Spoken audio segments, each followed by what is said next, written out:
Hi, I'm Maximilian Alvarez. I'm the editor-in-chief of the Real News Network and host of the podcast Working People. And this is the art of class war on Breaking Points. There are a lot of businesses out there that claim to be progressive, that claim to be inclusive and responsible, and that claim to care deeply about their employees. And make no mistake, marketing yourself as a progressive and socially conscientious company can be very lucrative, and it can help you secure a loyal customer base.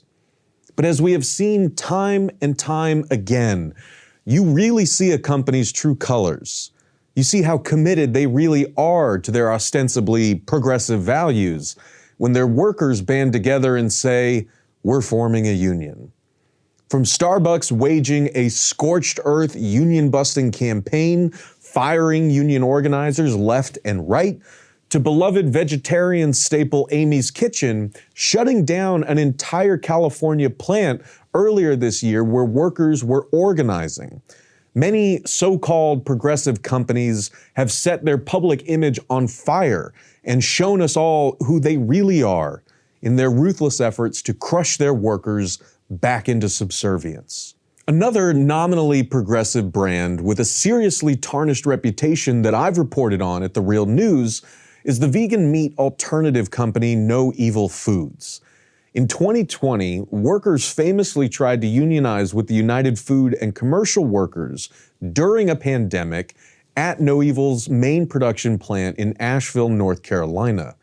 And management infamously and successfully busted up that union drive, only to turn around a year later and thank the workers who had gotten the company through COVID by abruptly shutting down the plant, moving to a new state, and laying everyone off with no severance pay. Well, earlier this year, on the Evolve CPG podcast, Cedra Shadell, co-founder and CEO of No Evil Foods, reflected openly on the union drive at the Asheville plant and spoke about some of the lessons management has learned along the way. Let's take a listen. At some point in that process, we thought we were building this company that had this culture. We actually won an award in 2020 or 2021. I can't remember now. It's late 2020 as the best startup to work for in our area because of the culture that we built. But despite all of that, our team did have interest in forming a union. We're a very small company, and we were trying to get a fairly substantial investment in a new manufacturing facility off the ground. They're trying to scale up into this new space, which had a lot more overhead than when we previously had. We were still not profitable by quite a long shot.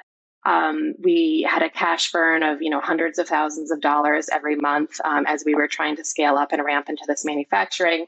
Our team grew from about 16 to 60 overnight, just this rapid kind of critical point of growth and change for our company.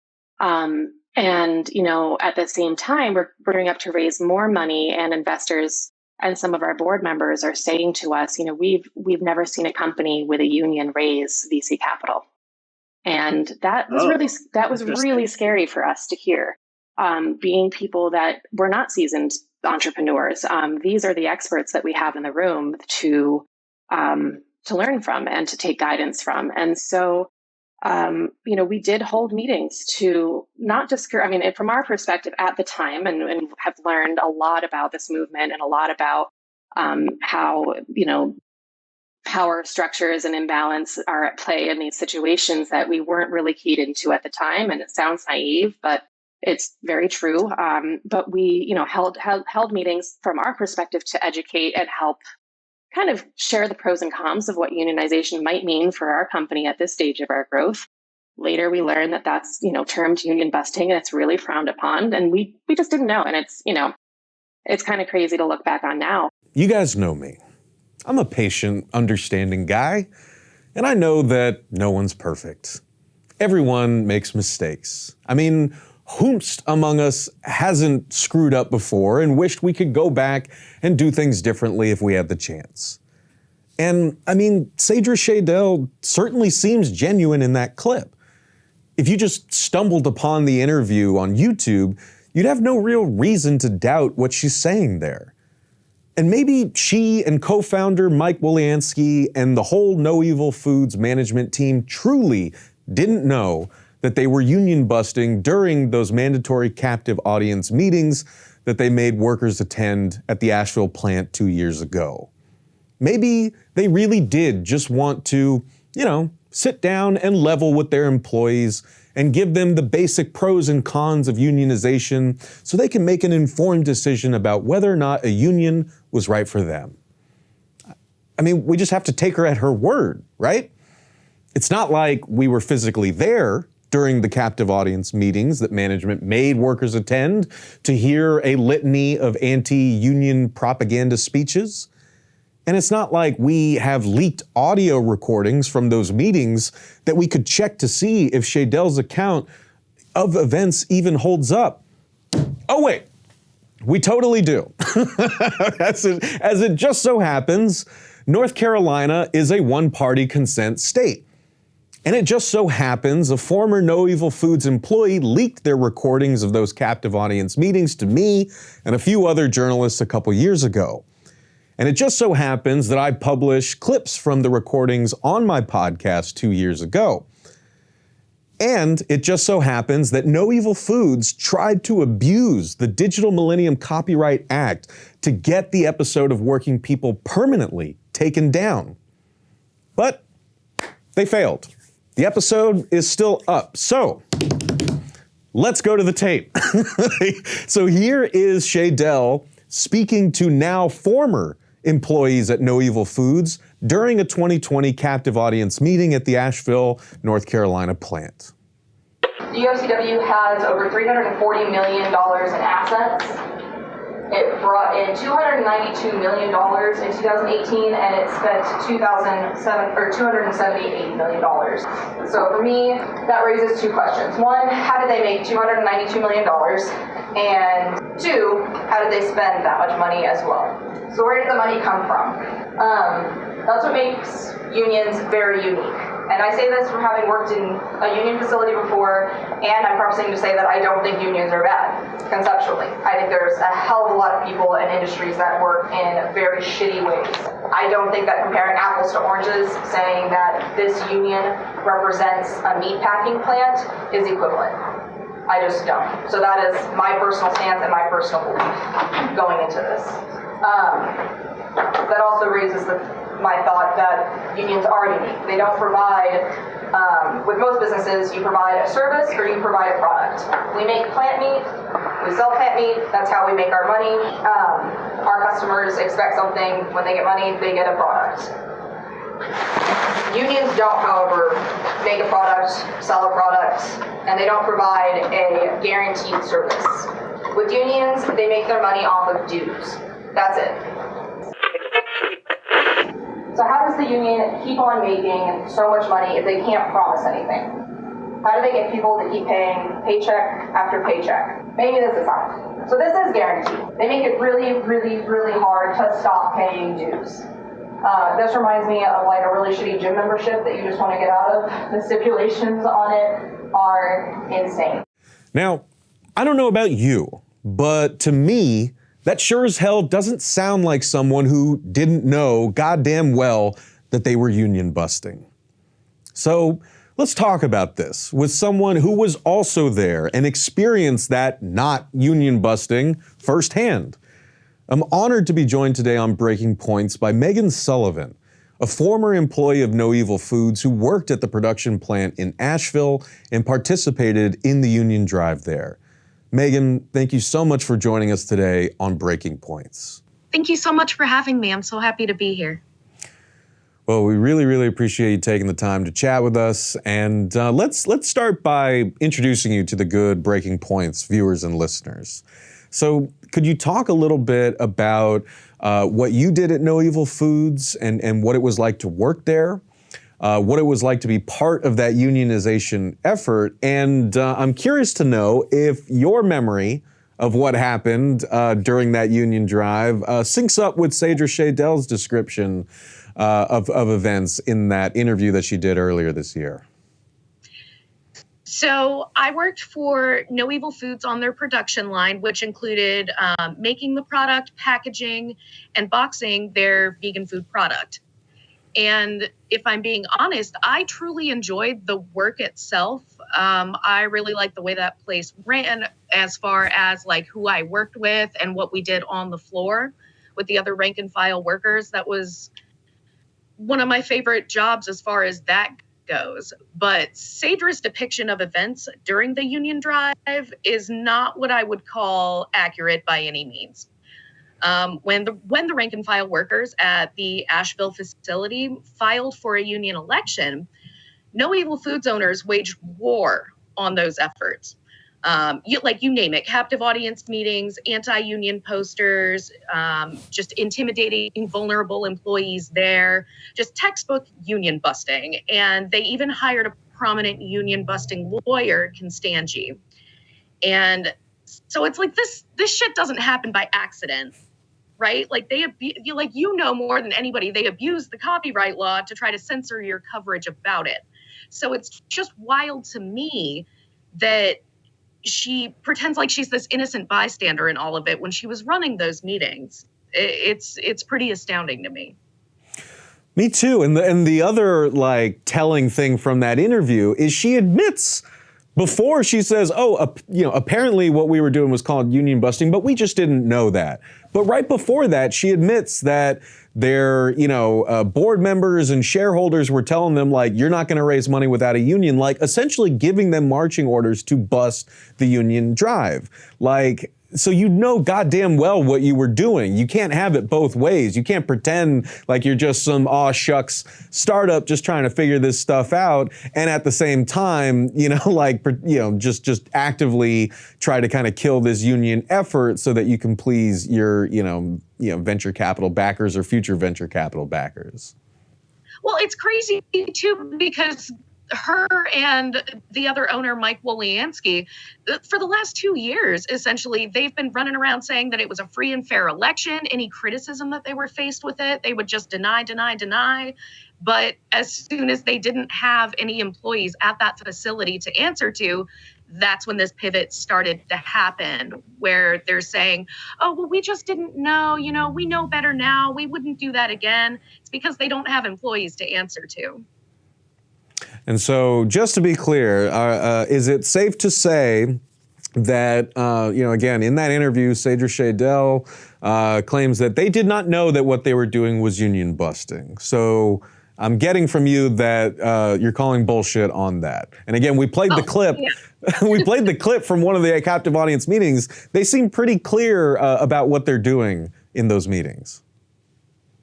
Yeah, absolutely. It was entirely transparent, the way that they were just busting a union. Companies, it's not even just No Evil Foods. Like, companies will use this line, we just want to have you guys be informed. We want to give you this information. They treat it like this educational sermon. They're just trying to tell you not to use your collective power. Everything she said there was nonsense.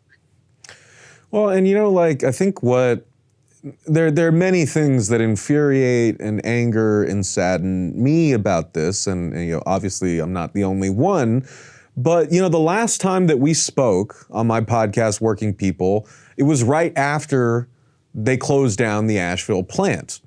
And sadly, if workers had a union at that point, then the founders would not have been able to just unilaterally say, we're closing, everyone's laid off, no severance pay, sorry, thanks, and good luck, right? If you have a union, you have to, if you have a unionized workforce, you have to negotiate the terms of that kind of move. But workers who had labored throughout a pandemic, who had saved that company through working through a deadly pandemic, and who had their efforts to unionize squashed by the company, were left completely holding the bag when Woliansky and Shadell decided to close that plant and move to a new facility in Illinois. So I wanted to ask, since that was the last time that we spoke, for viewers and listeners, could you just say a little more about what's happened to everyone since then? Like, what's happened to the company and what's happened to your coworkers?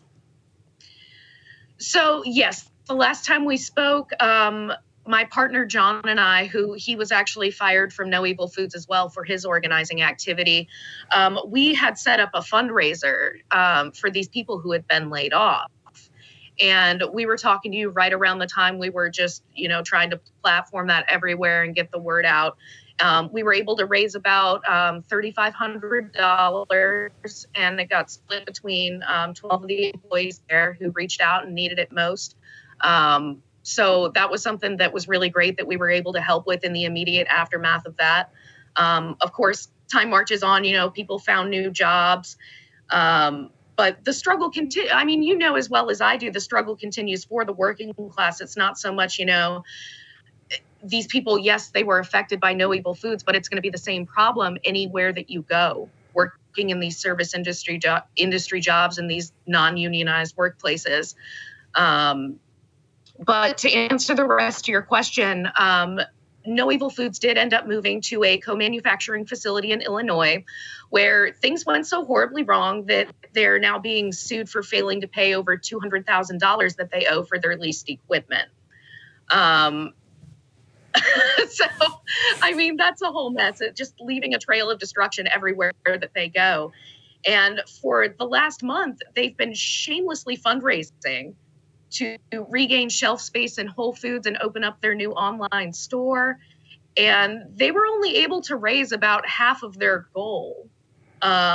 It still stings, though, that they didn't have that kind of enthusiasm for the people that they laid off while we were fundraising. I remember going on and talking to David Feldman and being like, help us out with this. I would collaborate. I hate you guys, but I'll collaborate with you on this. Like, we should help these workers together. We both supposedly care about them. And I was only met with radio silence. So really where we're at right now with the company is they've been on a tour begging for money, and they're trying to make a comeback, but we don't want that to happen. Well, and on just kind of picking up on that, and by way of I guess rounding us out, because I can't keep you for too long, but yeah, I mean that's something that has really stood out to me, right? Listen. Like I said in the beginning, I get that people make mistakes. I get that, people, need to do what they can do to kind of keep their business alive. I would argue that busting your union drive, treating your workers this way, tarnishing your reputation, that's on you. Maybe you wouldn't be in this position if you hadn't treated your workers that way, but who am I? I'm just an outside observer, right? But you're right. It did really sort of strike an odd tone to see, the founders out there furiously fundraising at the same time that they're doing interviews like the one that we played in the intro, where they're trying to whitewash, their shitty history of union busting.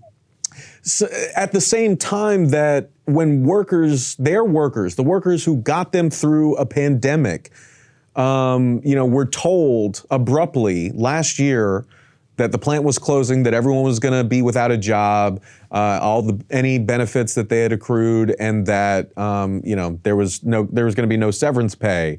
Like you said, there's a real dissonance there between the kind of current fundraising efforts for No Evil Foods and the lack of fundraising for those employees this time last year or a little earlier, who really needed help paying rent, and who have kids and all that stuff. And we can't just let that go by, right?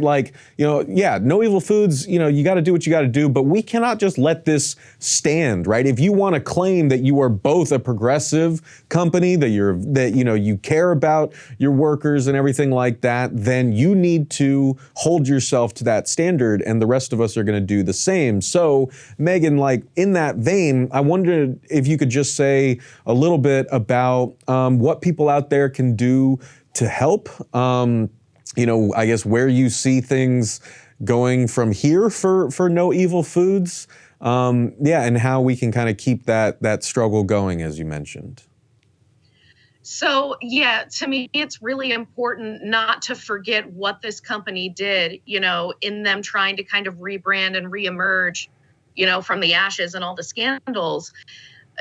Facts don't expire. What they did is never going to be different. And until real accountability, until they actually hold themselves accountable and take accountability publicly, I just can't fathom why somebody would support this company. And to stay up to date on everything, that No Evil Foods might be doing, how they may be treating their workers, and updates like that, moevilfoods.com is a great resource. There's also an Instagram page, So Evil Foods, where you can stay up to date specifically on No Evil. And even though there's no current fundraising going on for former No Evil Foods workers, I would encourage folks to donate money to individuals or group strike funds. John and I have been working with this nonprofit union busting watchdog Labor Lab, where he and I are able to give interviews and a platform to working class organizers going through union elections and are actively organizing. And what's more aggravating than anything is more often than not, many of these people and organizers face retaliation for their organizing activity. So I guess the short answer, I'm sorry, is that you can go to laborlab.us/4315, and you can always stay up to date on what John and I are currently fundraising on, because there's always a cause out there that's worth putting your money towards as far as the working class goes. And people are really starting to wake up to the reality that unless rank and file workers come together collectively to advocate better pay and conditions, then those things aren't going to happen. And the best way to help this collective fight continue is to really just organize your workplace. Hell yeah. Couldn't have said it better myself. So that is Megan Sullivan. Megan is a former employee of No Evil Foods. She was involved in the unionization effort there. And as you mentioned, you can find the work that she and her partner John are doing over at Labor Lab. Megan, thank you so much for joining us today on Breaking Points. I really appreciate it. Thank you so much for having me. I'm so happy to be here. Thank you for watching this segment with Breaking Points, and be sure to subscribe to my news outlet, The Real News, with links in the description. See you soon for the next edition of The Art of Class War. Take care of yourselves. Take care of each other. Solidarity forever. Hey guys, ready or not, 2024 is fully upon us now, and Sagar and I have been brainstorming ways that we can really up our game for this critical election. Yeah, we rely on our premium subs to expand our coverage, to add staff, to upgrade the studio. We just want to give you the best independent coverage of this election, which is possible. So if you can help us out, become a premium subscriber today, breakingpoints.com, or the link is down here in the description video. It really means the world to us, and if you like what we're all about, this is the best possible way to keep us 100% independent, working only for you.